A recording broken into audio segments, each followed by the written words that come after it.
Pisces, what's up? I just want to do a quick allowing abundance reading for December 2020. This reading is meant to uplift and or go through any roadblocks and barriers or obstacles that you have towards your abundance and allowing it into your life.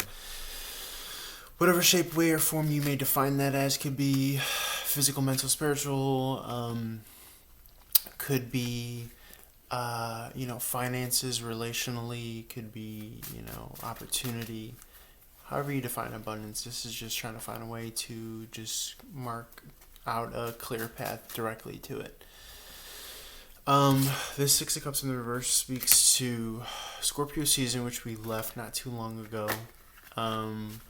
Maybe falling out of a pattern of referring to the past. I could read this as Spirit suggesting to be as present as you can. This is nostalgia. This is falling out with soulmate energy. This is, I think, processing and getting over past energy in regards to maybe relational causes. Okay, moving to a place of harmony internally, emotionally, balancing out your emotions and how you walk through life using them as kind of identifiers of I want to say, whether you're safe or not. Yeah, there's a death to this old way of being and identifying with your emotions, Pisces. Okay, this is a huge shift of a lifestyle, double Scorpio energy here. Okay, so this is big generational energy here that I'm getting closing out this year. Okay, Two of Cups in reverse. This is falling out of relationship, contracts, agreements. Okay, maybe signing with a different company, something of this nature. Could be personal, could be business oriented. And then this is marriage. So it could be trading one idea for another, one person for another.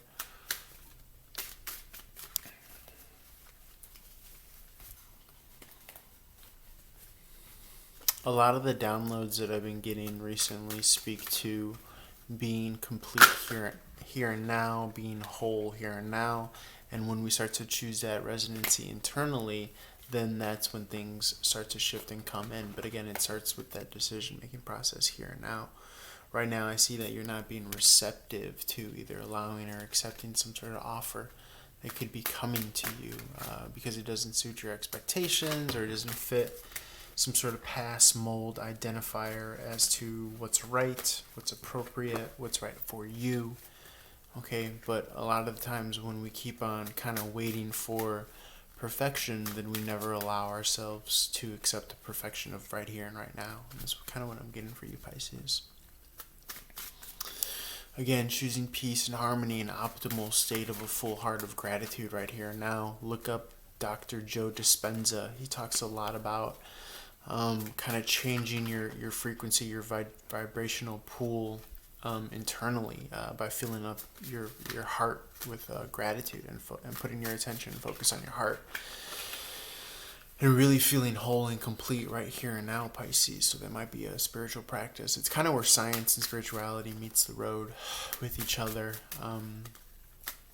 Again, I tend to try to channel that wholeness with mantra meditation and of course feeling this completeness and this wholeness, and I've actually been working on this for a couple days now, and just kind of trying to start to notice the different ways I interact with my own thoughts and how I'm kind of pushed and pulled with my own emotions and, as far as interpreting my relation to reality. So it's kind of interesting, especially in regards to just relationships as a whole. You got the King of Swords in reverse. This is talking about inner knowing. These are things that you might already know already. Meditation, inner peace, and enlightenment. Not trading your peace for the world, okay, for external goods. Pumping the brakes here with the Knight of Swords in reverse. Okay, and giving birth to a whole new world, Pisces, is what I'm getting. And again, I'm getting that, the Empress isn't the Empress just by title. She's the Empress also because thoroughly inside and out, she embodies that. Okay, it's a resonancy, it's a frequency. It's not something that, you can just attain by wearing a crown. You have to, really tune in to that inner empress or emperor, and the highest idealism of what you think it is. And a lot of it comes from, grace and gratitude. Heart resonancy. Again, look up Dr. Joe Dispenza if you haven't already heard of him. Okay. Lovers in reverse, falling out of a soulmate situation. Could be falling out of a twin flame soulmate. Could be some sort of discord between divine masculine and feminine energies within the self, leading to some aggression, where it's nice to channel that. If the energies are too much, there's a wish fulfillment card, which is good for you, Pisces. This is your energy coming up. I'm getting a seasonal holiday, end of the year. You're going to get your justice. You're going to get your wish fulfillment that you seek here. Okay. Spirit of Love and Light. Point blank, this is an allowing of abundance reading, but really, truly, the quickest beeline to abundance is within, right here, right now, and understanding that at the end of the day, it's not the external items that you attain. It's not money or cars or women. It's really, truly the wholeness and the completion and a grateful heart that really truly leads you to resonate in this field and form of abundance. I know it sounds hokey and like a big letdown, but really, truly, try to start practicing with feeling, happy, whole, and complete. And even, like you said, for me, I like to, like I said earlier, I like to practice with, mantras and meditations and keeping my mindset.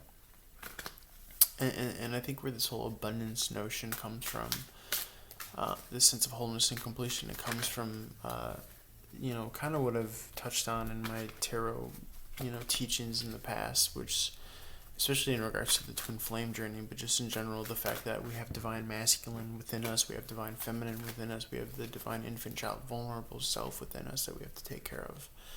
And then we have that divine essence, feeling whole and complete, and as if nothing's missing, or I don't have to figure something out from the past, I don't have to figure out somebody else's baggage from the past. This is choosing right here and now, abundance, spiritual abundance, that frequency, that wavelength of being at whole, at peace, complete, okay with the self.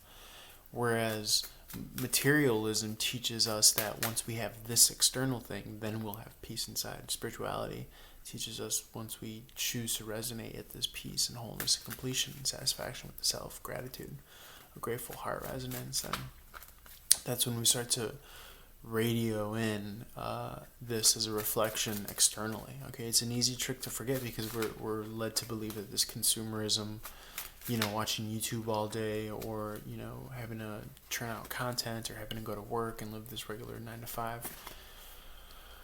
We're brought up and brainwashed in this consumer reality since the day you're born, whether you want to accept it or not. That's what it is. And most of this is just so that we're consumers and that we work for someone else. But when you realize that the game is a game, and that you could bring your starting point at the finish point, which is wholeness and completion, then you realize you don't need to go out to feel that abundance first and foremost, and you definitely don't need something externally to make you feel that. It's merely a choice, right? But most people don't never heard of such a thing. Okay. So this is, these are some new age concepts and whatnot, but go ahead and do your research. And speaking of which, you got the research card here. It might help you kind of free yourself from this mentality, trap mentality, from feeling like the future, there's nothing to look forward to. Okay, you want to be wary of falling into that pitfall too. Okay, because once you start to kill that creative, playful self, then you're already dead in the water. But if you're in this state of excitement, of looking forward to your future, not identifying with your past anymore, not identifying with ways in which you're fractured or not whole or not complete, then you're free to be here, complete, whole, and just, awesome and great, and live an awesome and great life. So, but again, it takes awareness and self-awareness and practice and all that stuff. So that's what I got for you, Pisces. Holler at your boy for more. We'd love to help you on your spiritual path and journey. Feel free to share, follow across all social media platforms if you're moved to do so. Leave a comment if this resonates at all. Holler at your boy. Peace.